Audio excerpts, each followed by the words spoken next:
I was molested by a priest at a young age and did something at 8 years old that haunts me 20 years later. When I was about 8 years old, I was molested by a priest at my church. He would tell me to undress in front of him after I finished altar serving, and he told me to take off my underwear too. He then proceeded to kiss my schlong. This happened more than once, but I have trouble remembering some of the events and have blocked a lot of it out. Around that same time, my little brother was in pull-ups. He's 5 years younger than me, so he was about 3. Him and I were in our room and I pulled his pull-up down and kissed his schlong very briefly. Like a peck. It wasn't sexual in nature. I didn't understand anything like that back then. I thought it was normal due to it happening to me.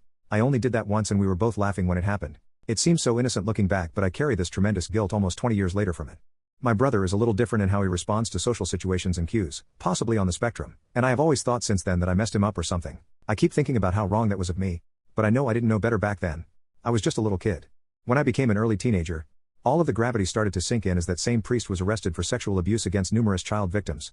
I never stepped forward because I was so afraid of how my parents and siblings would look at me, and I assumed I would just be called a